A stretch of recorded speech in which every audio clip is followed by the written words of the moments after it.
we need to get some piece of that pie as well. That's exactly what's happening. Canada just rolled off this new airplane, beautiful airplane. It's one of the best in class. It's a little smaller than 737, but pretty close to it. China, this is their answer to that competition. C919 is exactly same as 737 and Airbus 320 class. Russia said, we're not going to be standing on the sideline. We want a piece of pie as well. So Russia has developed this MC-21. So international competition is rising. It's getting really crowded. Competition is good in a constructive fashion because it drives innovation. So there have been a lot of innovative breakthroughs in aviation, as I mentioned. And by mounting those engines on top of the fuselage itself will act as a shield. So it's actually shielding the noise.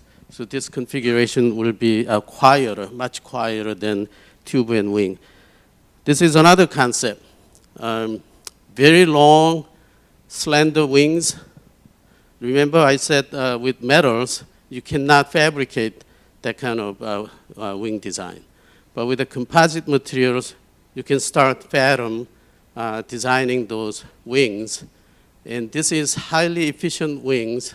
The trouble is, it's getting too long, too slender, so the wing starts flapping in the air. So if we don't design right, this excitation, as we call it, will get larger and larger, and the wings will break off at some point.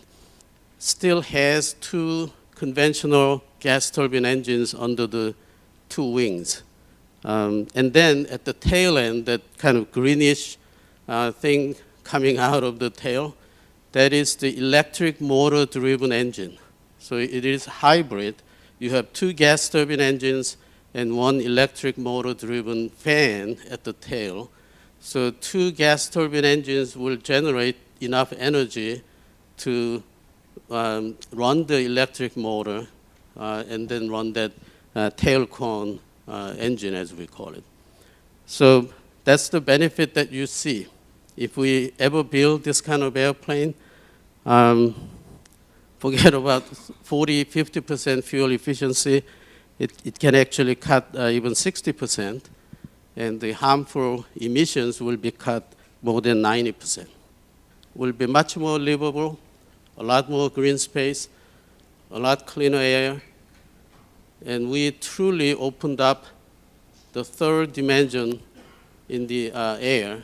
So we are not only relying on the surface transportation, but truly opened up the third dimension. So, and where they are heading, I think is plausible. It is plausible to think in, I don't know, 20, 30 years later, even the large transport categories that airliners will have no pilots. Don't freak out, don't worry about it. And no one is going to do that in any unsafe way. So there could be no pilots, but instead, augmented by artificial intelligence and a lot of autonomous systems, and some very handful of people on the ground, they monitor the whole system. So if you think about the monorails and small trains at the airport, some of the airports, there's no driver on the train, right? But you ever thought about stepping into the train and I might actually die in this 5-minute short ride? No one think about that. Elevators. There used to be operators in the elevators, and we don't have any operators in the elevators.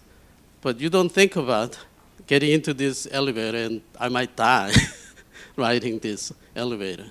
So over time, I think people will get used to artificial intelligence or autonomy taking over, because it's happening everywhere.